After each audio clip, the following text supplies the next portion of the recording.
Hello everyone. आज की इस वीडियो में हम बात करेंगे part 5 the union chapter 2 parliament Indian constitution के बारे में। पार्लियामेंट को हम सेंट्रल लेजिस्लेशन भी कहते हैं।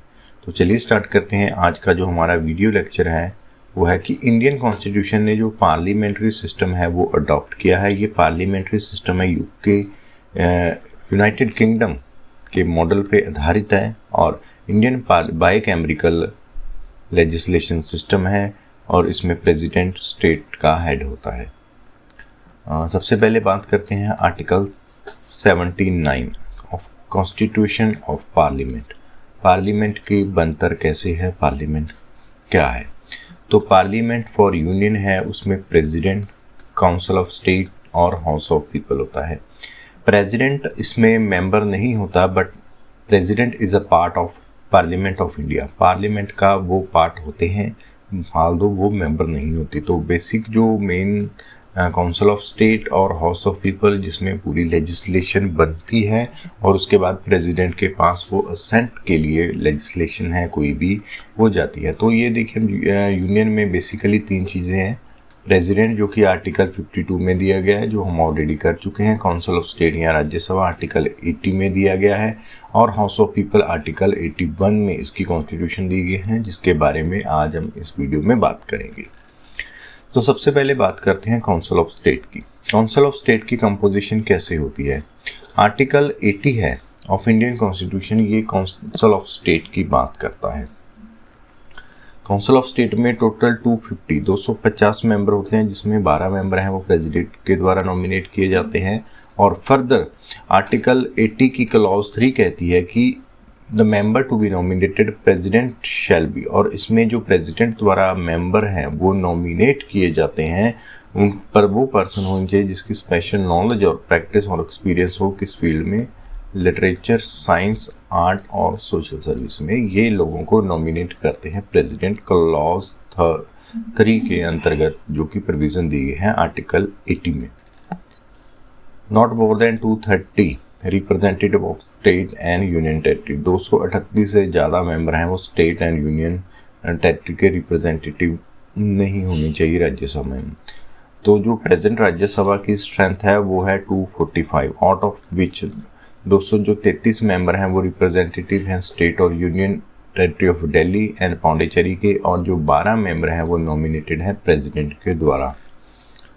बात करते हैं allocation of seat of Rajya Sabha की। जो राज्यसभा की सीट है वो कैसे एलोकेट होती है। तो आर्टिकल 80 क्लॉज 2 कहती है allocation of seat in a council of state to be filled by representative of state and the union territory shall be accordance with the provision in that behalf contained in the 4th schedule।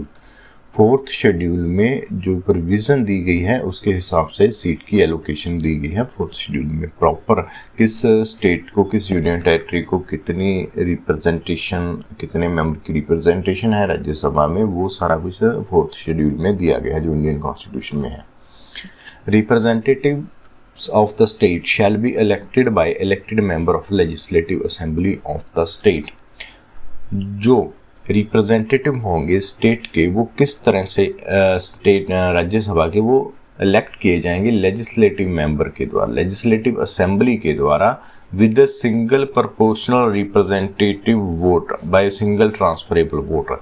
तो single transfer proportional representation के through legislative के member Rajya Sabha के member का चुनाव करेंगे। The representative of union territory shall be elected as per the law prescribed by the parliament. अब बात करते हैं इसकी ड्यूरेशन कैसे होती है। एज पर आर्टिकल 83 राज्यसभा एक परमानेंट हाउस है और ये डिसोल्यूशन नहीं होता, बट इसके 1/3 मेंबर हैं वो रिटायर होते हैं हर 2nd ईयर में in accordance with the provision जो कि पार्लियामेंट के द्वारा लॉ बनाया जाता है। उस लॉ के अनुसार 1/3 1/3 जो मेंबर हैं वो रिटायर हो जाते हैं और 2 साल बाद, और राज्यसभा एक परमानेंट हाउस है, ये डिसॉल्व नहीं होता लोकसभा की तरह, ये भंग नहीं होता। क्वालिफिकेशन की बात करते हैं। जो राज्यसभा के मेंबर के लिए क्वालिफिकेशन चाहिए उसकी प्रोविज़न आर्टिकल 84 में दी गई है। इसके मुताबिक वो सिटीज़न ऑफ इंडिया हो और वो ओथ या अफर्मेशन ले जो कि इलेक्शन कमीशन द्वारा किसी जिसको ऑथोराइज किया गया है उसके सामने वो ऑथ ले और सब्सक्राइब करे और सिटीजन ऑफ इंडिया हो। और सेकंड में काउंसिल ऑफ स्टेट के लिए कितनी एज चाहिए, नॉट लेस देन 30 ईयर, 30 साल से कम एज का, कम से कम 30 साल से कम एज का उसका नहीं होना चाहिए, एज नहीं होना चाहिए राज्यसभा के मेंबर की, ये क्वालिफिकेशन है। उसके बाद जो क्वालिफिकेशन, जो अदर क्वालिफिकेशन है वो लॉ के द्वारा, पार्लियामेंट के लॉ के द्वारा इस तरह बनाई जाएंगी, वो क्वालिफिकेशन में होनी चाहिए। अभी तक जो मेजर क्वालिफिकेशन है वो सिटीजन ऑफ इंडिया हो और 30 साल से उम्र एज तक का वो हो। उसके बाद आता है हाउस ऑफ पीपल, जिसको हम लोकसभा भी कहते हैं।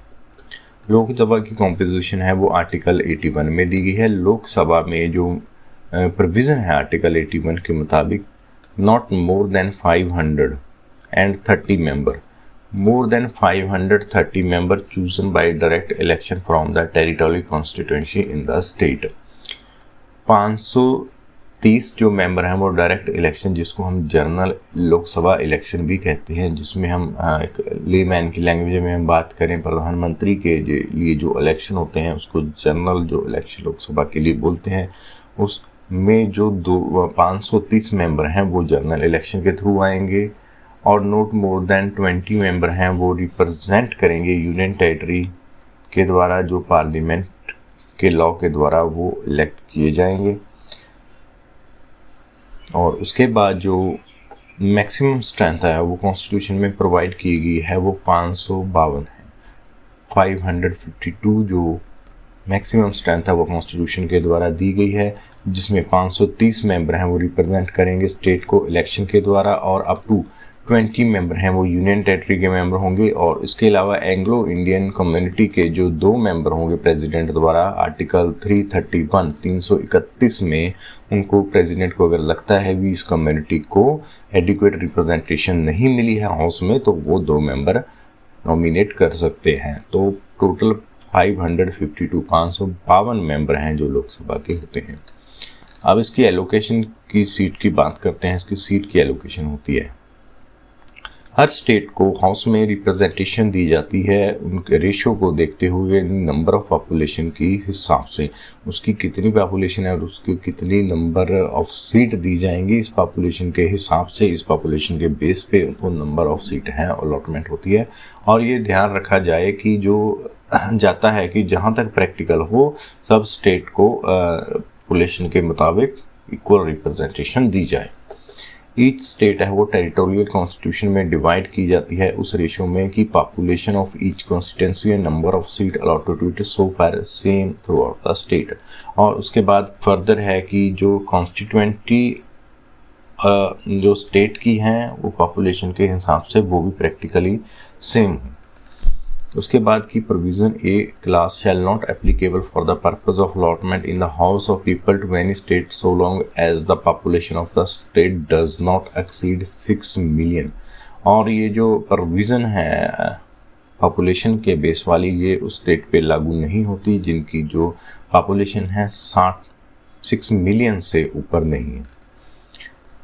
जो सीट एलोकेशन है वो डिफरेंट स्टेट या यूनियन टेरिटरी को होती है, वो 1971 के सेंसस के ऊपर होती है, 1971 की पॉपुलेशन के ऊपर होती है। और जो नेक्स्ट नंबर ऑफ पार्लियामेंट वो रिव्यू होगा वो 2026 में होगा। The population to seat ratio as mandate article 81 should be the same for all state, ये सारी स्टेट के लिए सेम होगी। अब उसके बाद बात करते हैं आर्टिकल 82 की, जो कि बात करता है रीएडजस्टमेंट आफ्टर ईच सेंसस। हर सेंसस के बाद सीट की रीएडजस्टमेंट होगी। Upon completion of each census, allocation of seat in the house of people to the state and division of each state into territorial constituency shall be readjusted by such authority and in such manner as parliament by law determine। Readjustment होगी हर एक census के बाद parliament की state को seat और आगे constituency को जो डिवीज़न है वो रीएडजस्ट होगी।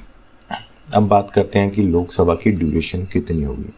आर्टिकल 83 क्लॉज 2 के मुताबिक लोकसभा है वो अनलेस अनटिल अगर जल्दी डिसॉल्व हो जाती है तो वो 5 साल के लिए from the date of first meeting, 5 साल के लिए ड्यूरेशन है लोकसभा की। और ये of expiration of said period of 5 year operates as a resolution of the house. और उसके बाद अगर 5 साल पूरे हो जाते हैं तो उसके बाद इसको रेजोल्यूशन ऑफ हाउस के तौर पे जाना जाएगा। द सेड पीरियड में if proclamation of emergency is operation, अगर इन 5 साल में कोई इमरजेंसी लगती है तो ये पीरियड है वो 1 साल के लिए बढ़ाया जा सकता है। बट अगर इमरजेंसी ओवर होने के बाद ये 6 महीने से ज़्यादा इस पीरियड को, लोकसभा के पीरियड को नहीं बढ़ाया जा सकता। तो मीन्स लोकसभा की जो ड्यूरेशन है वो 5 साल के लिए होती है। अगर इसमें इमरजेंसी लगती है तो 1 साल तक के लिए उसका टाइम पीरियड एक्सटेंड किया जा सकता है। इमरजेंसी ख़त्म होने के बाद 6 महीने से ज़्यादा लोकसभा का जो पीरियड है वो एक्सटेंड नहीं किया जा सकता। जनरल इलेक्शन करवाने जरूरी है। उसके बाद क्वालिफिकेशन क्या है मेंबर की, आर्टिकल 84 के मुताबिक वो सिटीज़न ऑफ इंडिया हो और उसने इलेक्शन कमीशन के द्वारा ऑथोराइज किए गए किसी भी पर्सन के सामने, जिसको उसने ऑथोराइज किया सामने मेक एंड सब्सक्राइब होता है वो ली हो, जो कि 3rd शेड्यूल में है, और उसकी जो एज है वो 25 ईयर से कम ना हो, 25 साल से कम उसकी अगर ना हो। और जो दूसरी क्वालिफिकेशन है, अगर टाइम टू टाइम अगर जो लॉ के द्वारा, पार्लियामेंट के द्वारा प्रिस्क्राइब की जाए तो वो सारी क्वालिफिकेशन होनी चाहिए। तो ये तो हमारा था राज्यसभा लोकसभा इसकी अंतर के बारे में, इसके जो मेंबर है उसकी क्वालिफिकेशन के बारे में, और इसके जो सीट एलोकेशन है और ड्यूरेशन है इसके बारे में हमारी ये वीडियो थी। होप आपको ये वीडियो अच्छी लगी होगी। अच्छी लगी तो चैनल को सब्सक्राइब करें। Thank you for watching this video.